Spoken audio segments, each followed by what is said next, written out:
శ్రీశైలం ఎడమగట్టు కాలువ సొరంగంలో ప్రమాదం జరిగి నేటికి 50 రోజులు పూర్తయింది. ఇప్పటి వరకు కేవలం 2 మృతదేహాలను మాత్రమే గుర్తించారు. 50 రోజులైనా మరో 6 కార్మికుల ఆచూకీ లభ్యం కాలేదు.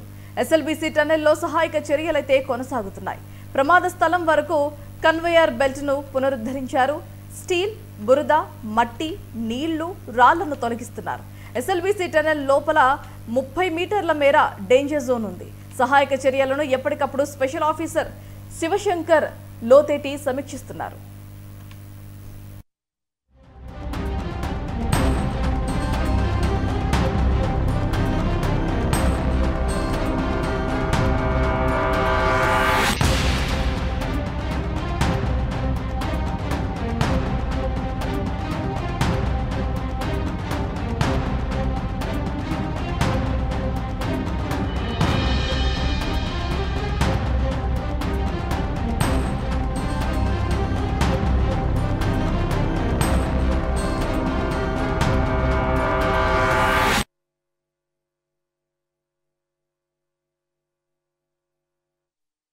ముప్పై నిమిషాల సమయంలో ఎస్ఎల్బీసీ టన్నెల్లో ప్రమాదం జరిగింది.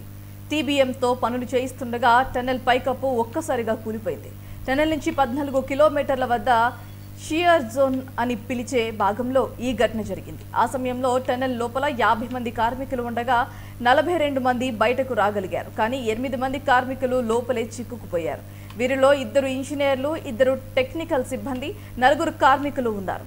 భారత ఆర్మీ, నౌకాదళం, NDRF, SDRF, Singareni, collieries, Hyderabad disaster response టీంలు, అలాగే ఉత్తరాఖండ్ ర్యాట్ హోల్స్ మైనర్ నిపుణులు కూడా రెస్క్యూ ఆపరేషన్లో పాల్గొన్నారు.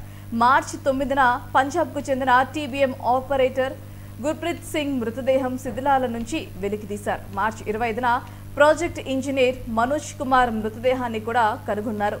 మిగిలిన 6 ఆచూకీ ఇప్పటి వరకు తెలియలేదు. ప్రస్తుతం రెస్క్యూ ఆపరేషన్ అయితే కొనసాగుతోంది.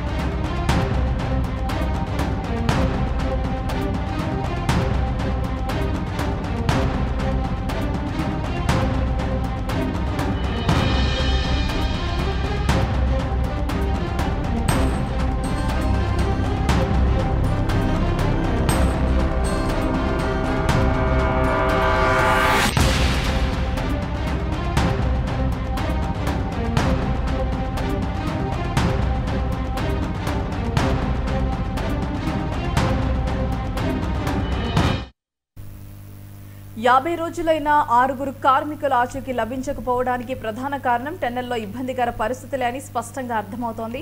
సహాయక చర్యలకు ఆటంకం కలుగుతున్న ఎన్డీఆర్ఎఫ్, ఎస్డీఆర్ఎఫ్ సహా పలు టీంలు వారి ఆచూకీ కోసం సహాయక చర్యలైతే కొనసాగిస్తూనే ఉన్నారు. ఇక ఇదే అంశానికి సంబంధించి మరింత సమాచారం నల్గొండ నుంచి మా ప్రతినిధి వెంకట్ ఫోన్ లైన్లో సిద్ధంగా ఉన్నారు. రైట్ వెంకట్, చెప్పండి. టన్నెల్లో 2 మృతదేహాలు అయితే లభ్యమైనట్టుగా తెలుస్తుంది. మరో 6 ఆచూకీ అయితే ఇంకా లభించలేదు. మరి దానికి సంబంధించి అధికారులు ఏమంటున్నారు? దానికి సంబంధించిన అప్డేట్. ఎస్ఎల్బీసీ ప్రమాద ఘటనలో ఇప్పటి వరకు 8 మందికి సంబంధించిన మృతదేహాల వెతుకులాటకు సంబంధించి కేంద్ర రాష్ట్ర బలగాలు 2 కూడా రెస్క్యూ బృందాలన్నీ కూడా ప్రయత్నం చేస్తున్నప్పటికీ ఇప్పటి వరకు 2 మృతదేహాలు మాత్రమే వెలికి తీయగలిగారు. మరొక 6 మృతదేహాల వరకు ఇప్పటికి సంబంధించి ఎలాంటి సమాచారం అయితే లభించలేదు.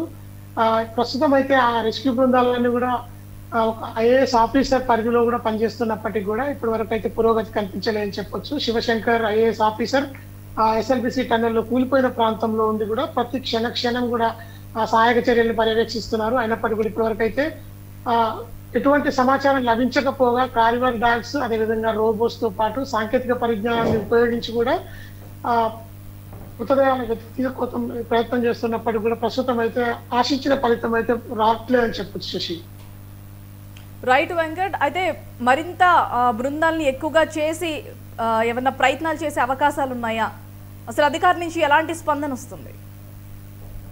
ఇప్పటి వరకు ప్రభుత్వం దాదాపు చనిపోయిన 2 కూడా 25 లక్షల చొప్పున ఎక్స్గ్రేషియా ప్రకటించింది. మరొక వైపు 6 మృతదేహాల కోసం అదనపు బలగాలకు అదేవిధంగా పోలీస్ ఫోర్స్ తో పాటు స్థానికంగా ఉన్నటువంటి అన్ని డిపార్ట్మెంట్ అధికారులను కూడా ఉపయోగిస్తూ ఆ మృతదేహాల జాడ కనుగొనే విధంగా అయితే చర్యలు చేపడుతున్నారు. అయినప్పటికీ కూడా బురద మట్టి కారణంగా టన్నెల్ లోపల 30 మీటర్ల దూరం మాత్రం వెరీ డేంజర్ జోన్ గా గుర్తించారు. ప్రస్తుతం ఆ జోన్ లో పనిచేసేందుకు ముందుకు సాగితే ఖచ్చితంగా టన్నెల్ మరొకసారి కూలిపోయే అవకాశం ఉందంటూ కూడా నిపుణులు హెచ్చరించిన నేపథ్యంలోనే ప్రస్తుతం సహాయక చర్యలకు తీవ్ర ఆటంకం అయితే కలుగుతోంది. ప్రస్తుతం ఈ ఘటనకు సంబంధించి రాష్ట్ర ప్రభుత్వంతో పాటు కేంద్ర బలగాలు కూడా సహాయక చర్యల్లో పాల్గొంటున్నప్పటికీ ఆశించిన ఫలితం రాకపోవడంతో కూడా సహాయక చర్యలు నెమ్మదించినట్టుగా కూడా చెప్పొచ్చు శశి. వెంకట, అదే విధంగా టనెల్లో మరికొంత దూరం వెళ్ళినట్టయితే టనెల్ కూలుద్ది అనే ఒక ప్రచారం అయితే జరుగుతుంది. మరి దానికి సంబంధించి మృతదేహాలకు సంబంధించిన ఫ్యామిలీ మెంబర్స్ కావచ్చు, కుటుంబ సభ్యులు ఏమంటున్నారు? ఇప్పటికే 8 మందిలో 2 మృతదేహాలు అయితే లభించాయి. వారంతా కూడా పంజాబ్ అదేవిధంగా జమ్మూ కాశ్మీర్ కి సంబంధించిన ఇంజనీర్లతో పాటు టన్నెల్ బోరింగ్ మిషన్ ఆపరేటర్లు ప్రస్తుతం అయితే ఆ శిథిలాల కింద ఉన్నారు.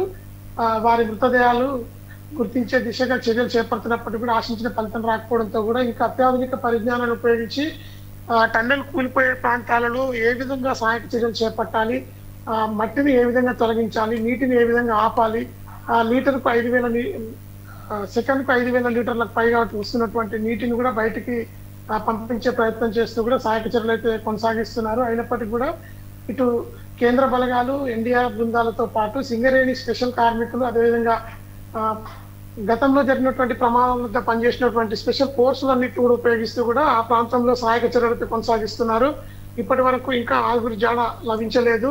ప్రస్తుతం ఆ కుటుంబాలన్నీ కూడా ఆందోళన వ్యక్తం చేస్తూ ఖచ్చితంగా మృతదేహాలను అప్పచెప్పాలంటూ కూడా టన్నెల్ వద్దనే దాదాపు 50 రోజుల నుంచి కూడా వేచి చూస్తున్న పరిస్థితి ఉంది. అయినప్పటికీ కూడా ప్రభుత్వం ఏం చేయలేని నిస్సహాయ స్థితిలో ఉందని చెప్పొచ్చు. మరొక వైపు టన్నెల్ టూ వైపు నుంచి కూడా దాదాపు 9.5 కిలోమీటర్ల దూరం ఉండడంతో కూడా ఏ వైపు నుంచి కూడా ఆ టన్నెల్లో ఉన్నటువంటి మృతదేహాలను తొలగించేందుకు ఏర్పాటు చేస్తున్నప్పటికీ కూడా సహాయక చర్యలకైతే తీవ్ర ఆటంకం బురద నీటి వల్ల కలుగుతుందని చెప్పొచ్చు.